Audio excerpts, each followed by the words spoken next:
Welcome, Outlaw. I have some links on the bottom of the description. Go ahead and take a look at them. You might be interested in them. Now go ahead and have a seat, and I'll start off today's story.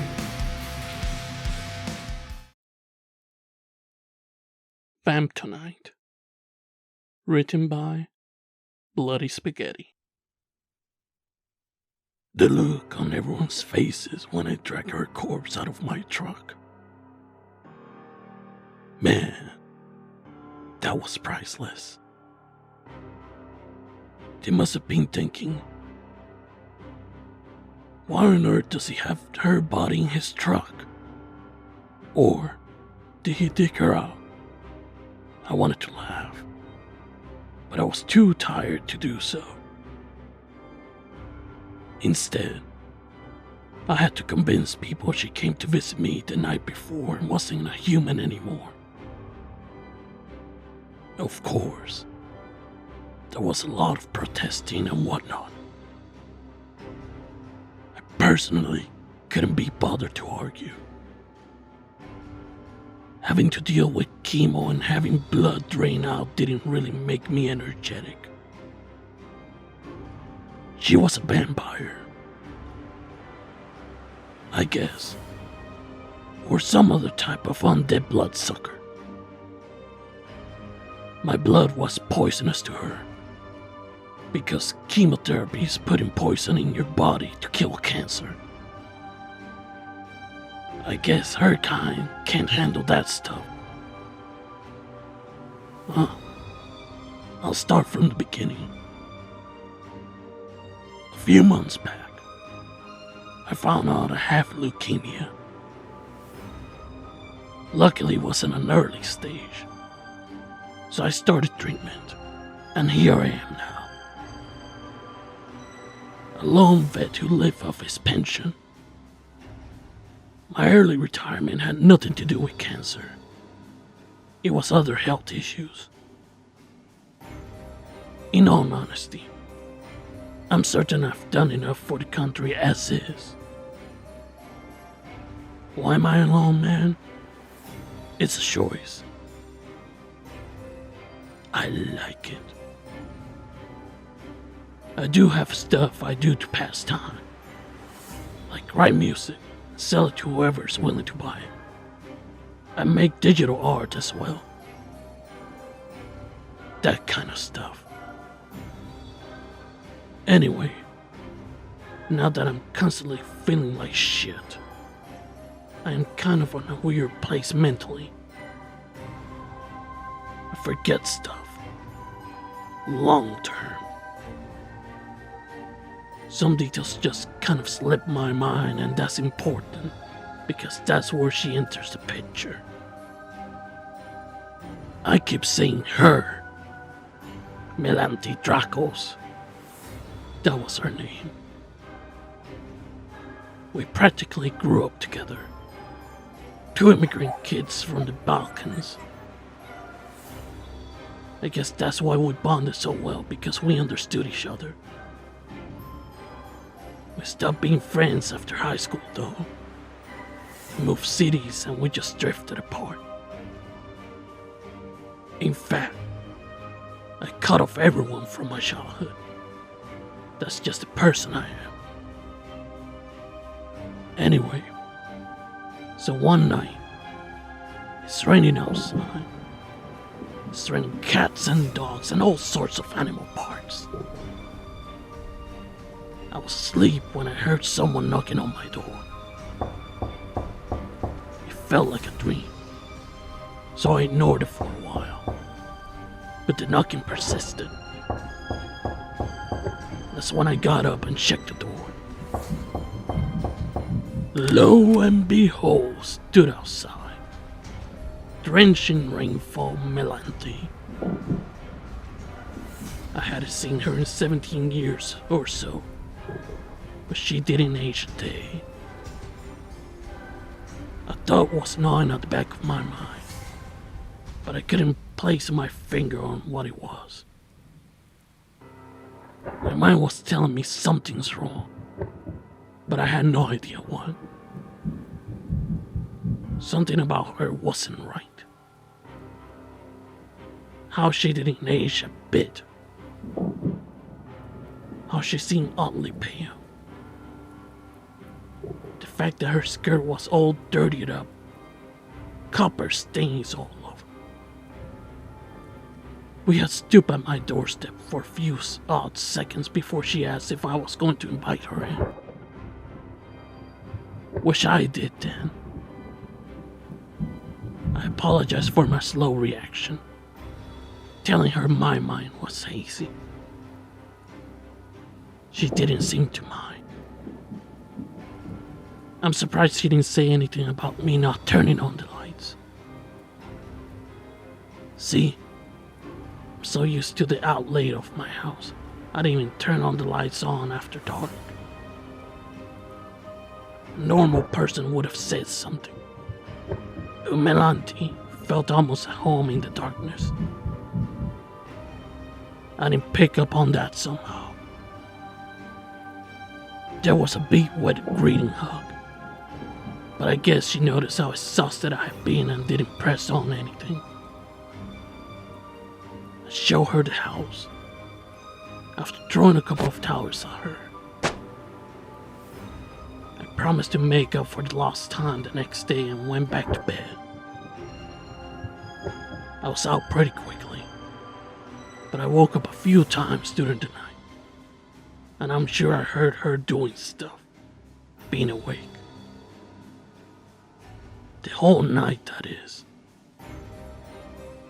I remember waking up just before sunrise, and she was reading a book with a candle.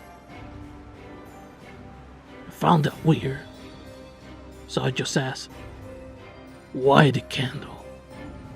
She looked at me, smiling, and told me she liked it that way. Her eyes were almost red at that moment. I was sure my mind was playing tricks on me, so I just ignored it and went back to sleep. I woke up the next afternoon, and she was asleep, not wanting to wake her up. I had a late breakfast and headed out my chemo section. Like I mentioned before, my memory's a mess, so I forgot my phone at home. When I came back, Melante was nowhere in sight. Her backpack was near the couch, but she was nowhere in sight. I assumed she was out or something. Slumped down on my couch, I looked at the messages I'd received while I was out. One caught my attention in particular. "Andy, I know we haven't spoken in years, but today is the 15th anniversary of Mel's passing. It would be really nice if you could come to pay her some respects today. Ed." I sat there, tensing my body, reading the text over and over until finally sunk in on the 12th round or so. My head started spinning.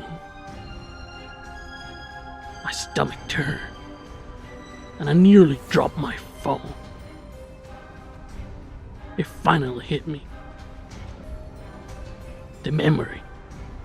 That is, Melante was dead.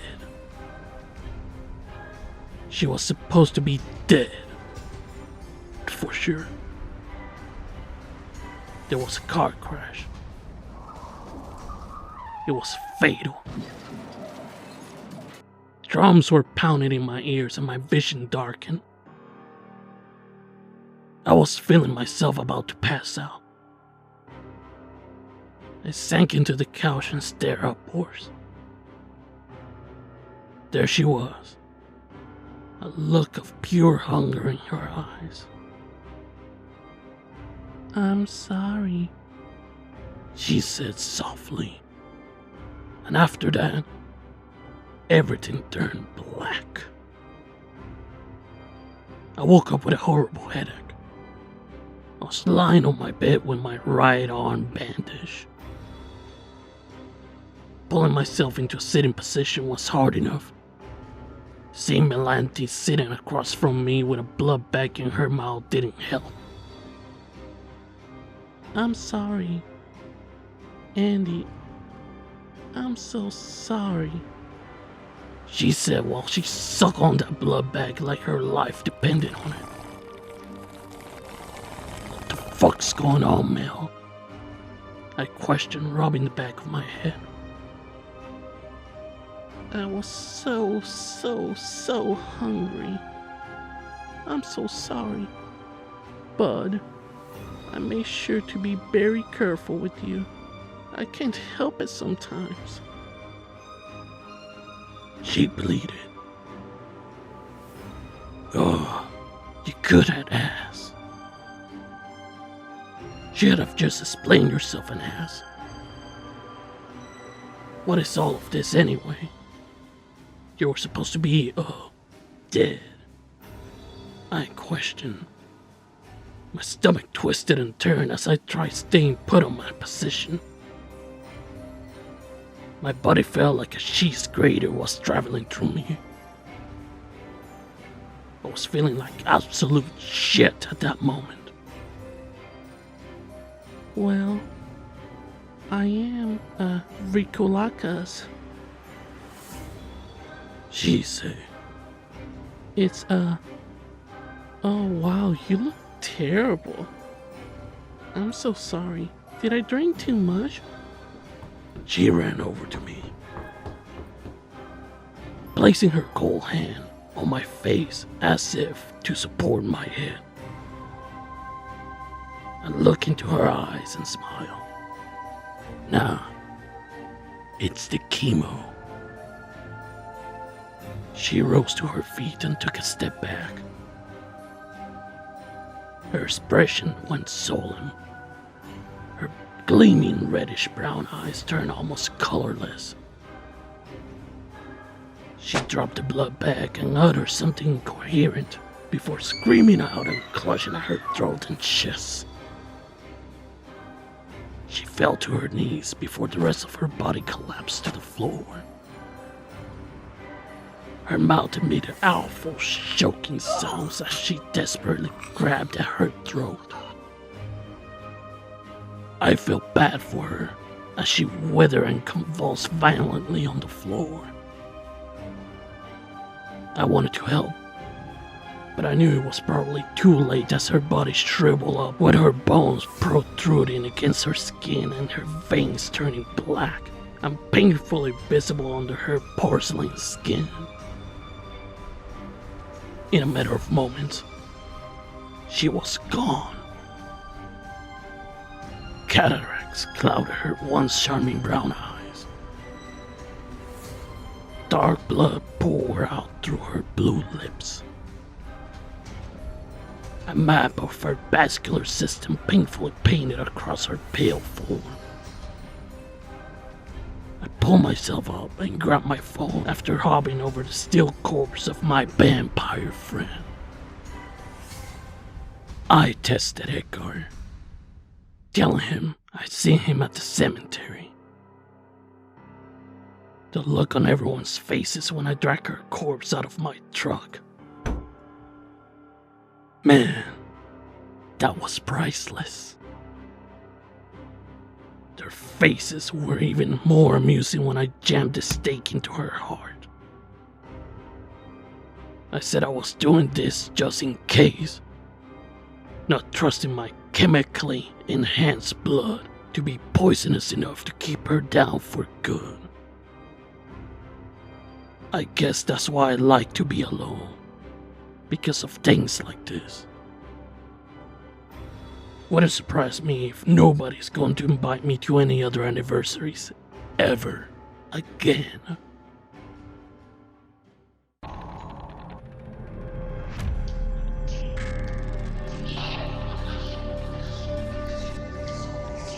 And that's today's story, Abla. Be safe out there. And like always, I see y'all on the wasteland.